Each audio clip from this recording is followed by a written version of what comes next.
Olá, irmãos. Saúdo cada um de vocês com a graça e a paz do nosso Senhor Jesus Cristo. Amém? O meu nome é Miriam Anita e eu estou aqui para ler com os irmãos um texto do pastor Jefferson Dantas. Esse texto chama-se Uma Igreja Marcante na Doutrina. Ele escreveu em duas partes. Então hoje nós vamos estudar a parte 1 e amanhã, se Deus permitir, a parte 2. Esse texto foi escrito para o Manancial, que é uma publicação de meditações diárias da União Feminina Missionária Batista do Brasil, tá bom? Então o que é que eu vou fazer? Como eu não escrevi o texto, eu vou ler e contar para os irmãos aquilo que eu entendi, tá bom? Então, isto esclarecido, podemos iniciar orando. Senhor Jesus, que nós possamos também sermos indivíduos marcantes na doutrina, para que a sua igreja seja assim também. Que nós possamos aprender contigo na leitura que vamos fazer, aquilo que é importante para o teu reino. Em teu nome que oramos. Amém. Bem, irmãos, então a nossa leitura de hoje é um pouco extensa, está em Atos, capítulo 2, versículos 14 a 40. Então não é pouca coisa não, mas eu acho importante nós lermos. E eu vou ler hoje na tradução, na nova tradução, na NVI, nova versão internacional, tá bom?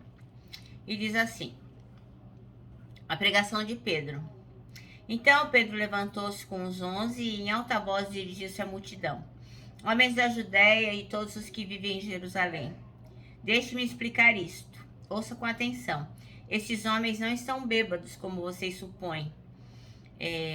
Ainda são 9 horas da manhã, ao contrário, isso é o que foi predito pelo profeta Joel. Nos últimos dias, diz Deus, derramarei do meu espírito sobre todos os povos. Os meus filhos e as suas filhas profetizarão, os jovens terão visões, os velhos terão sonhos. Sobre os meus servos e as minhas servas derramarei o meu espírito naqueles dias, eles profetizarão. Mostrarei maravilhas em cima no céu e sinais embaixo na terra, sangue, fogo e nuvens de fumaça. O sol se tornará em trevas e a lua em sangue, antes que venha o grande e glorioso dia do Senhor. E todo aquele que invocar o nome do Senhor será salvo.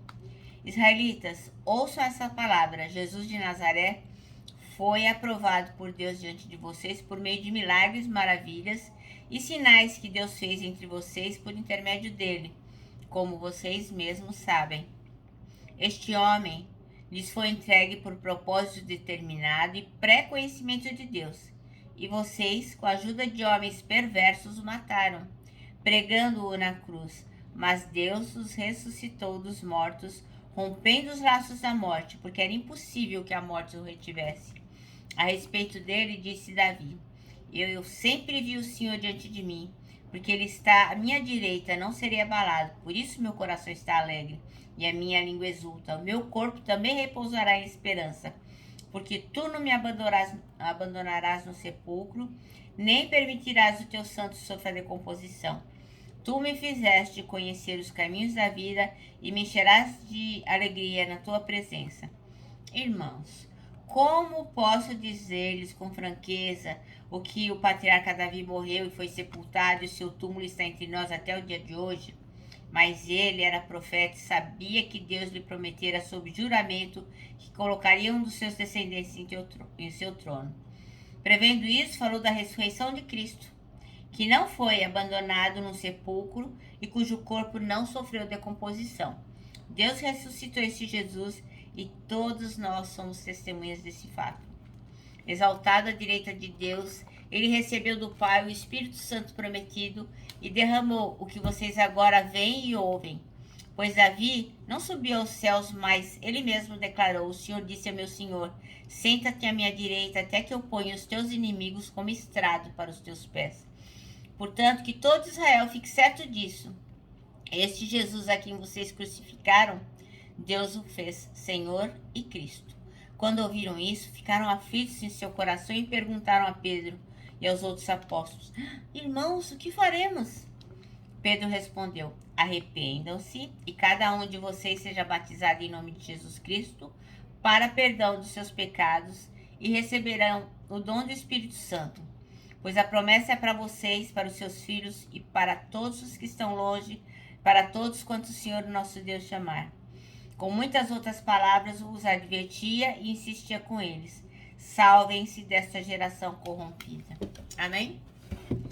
Bem, irmãos, então o nosso texto do manancial é Uma Igreja Marcante na Doutrina, a parte 1, e o versículo escolhido é o 42, que diz: eles se dedicavam ao ensino dos apóstolos e à comunhão, a partir do pão e as orações. Bom, e o que então, acho que a primeira coisa que seria bom a gente relembrar o que é doutrina, né? Porque a pessoa fala doutrina, a doutrina da igreja protestante, a doutrina da igreja católica. O que é doutrina? Então, doutrina é um conjunto coerente de ideias e uma ideia fundamental sobre alguma coisa que tem que ser transmitida para outros e ensinadas da mesma forma como foi recebida. Então, no nosso caso aqui, a doutrina que a gente está se referindo é a doutrina de Jesus Cristo, né? Aquilo que ele nos ensinou. Então, a igreja de Jerusalém, ela nasceu com os primeiros que ouviram o que Jesus tinha falado. Então, eles foram os primeiros a ouvirem o evangelho, né? Que quer dizer o quê? A boa nova da salvação. Então, eles ouviram isso diretamente de Jesus Cristo. Então, eles foram os primeiros. Por isso que a gente fala assim, a doutrina dos apóstolos. Não é que a doutrina é deles, né? Pronome possessivo, minha doutrina, a doutrina deles. Não. É a doutrina dos apóstolos, porque eles foram os primeiros a ouvirem essa doutrina. E eles receberam essa doutrina e ensinavam segundo o que Jesus tinha ensinado para eles.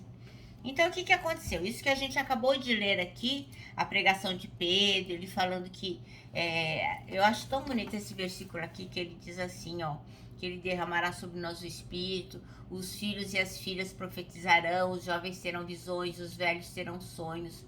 Só de pensar, né, que eu, que já sou uma idosa, eu vou poder ter sonhos por causa de Jesus, isso é tão maravilhoso, né? Então, neste momento aí em que Pedro está fazendo esse discurso, era o derramamento do Espírito Santo, que a gente chama de Pentecostes.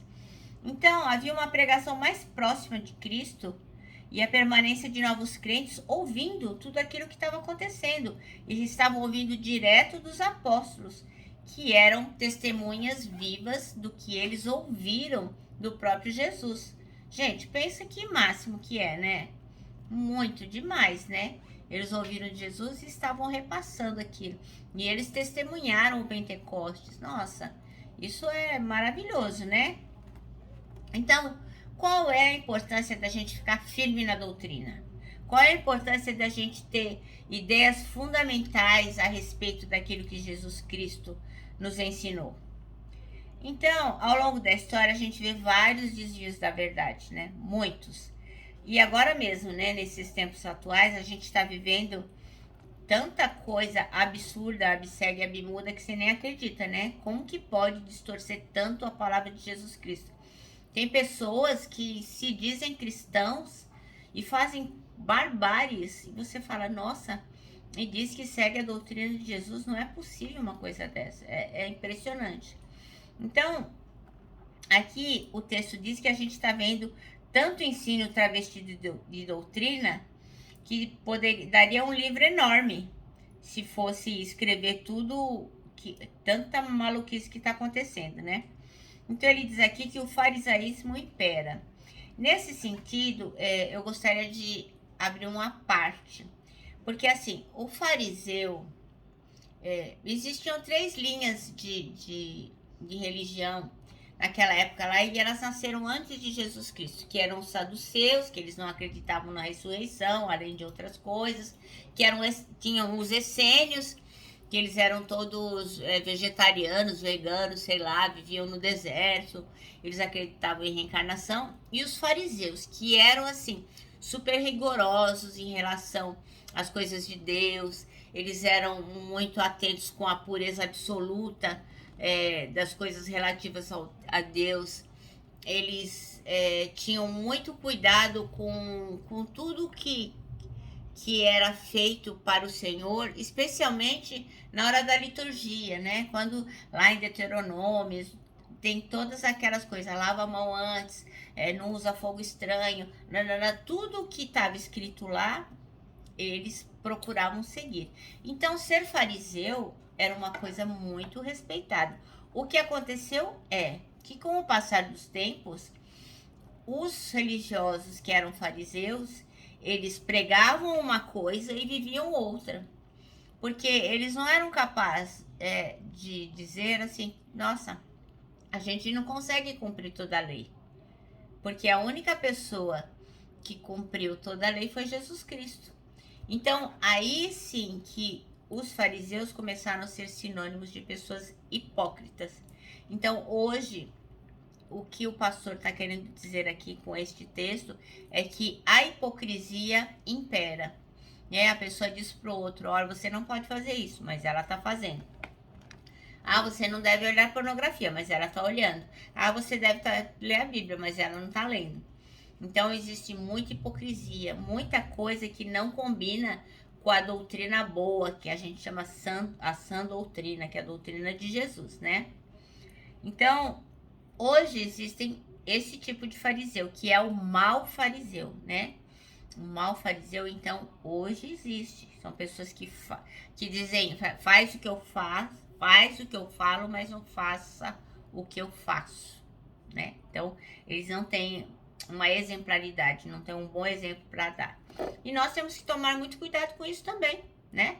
Que nós também não podemos falar coisas que a gente não cumpre, né? A gente tem que ter muito cuidado. Temos que sim pregar a palavra, pregar a doutrina, falar de Jesus, mas não ficar pagando de bom moço, de boa moça, porque não há bem nenhum em nós. Se não for Jesus Cristo, ó, a gente vai dar muito ruim, entendeu? É só Jesus Cristo na nossa vida. Então, existem muitas pessoas que pregam para os outros viverem, mas eles mesmos não vivem. Então, Deus tem um compromisso com a sua palavra. Deus tem zelo com a sua palavra, cuidado. Então, uma igreja fiel não pode ficar fazendo comércio com a palavra de Deus, sabe? Vendendo um peixe e entregando o outro. Como dizia o outro, né? O cara vende até a mãe, só não entrega, mas vende. Então, nós temos que ter muito cuidado com isso. A igreja de hoje precisa ser marcada pela palavra. Todo lugar que você entra, toda rua, toda cidade que você vai, tem lá uma igreja. Seja lá de qual for a denominação, tem lá uma igreja. Com diversos nomes. Mas o que importa é o seguinte: essa igreja realmente está pregando a palavra de Deus? Porque, de novo, irmãos, vou falar, no Brasil somos 60 milhões de pessoas que dizem que creem em Jesus Cristo. Pessoas que professam a fé no Senhor. Mas o Brasil não muda, está cada vez mais corrupto. E por que será? Por que será que 12 homens naquele tempo mudaram o mundo e nós, em 60 milhões, não mudamos nada? Então, temos que ficar atentos com isso. A nossa fidelidade à palavra de Deus nos dará uma igreja marcante e saudável. De novo, vamos sair do individual para podermos ser fortes, sensatos, honestos e agradar ao Senhor no coletivo. Nosso manancial termina assim, ó. Devemos lembrar que a igreja somos nós. Essa fidelidade deve começar com cada um. Então, cada um de nós temos que ser fiéis ao Senhor, tementes a Deus, para que possamos fazer uma igreja, ó, bem fortuna, tá bom? Bem, meus irmãos, eu termino aqui com o meu abraço fraternal, com o meu abraço diário de ursa. Lembrando que em 2021, ó, ninguém solta a mão de ninguém. E lógico, né? A nossa palavra de ordem que é saudades.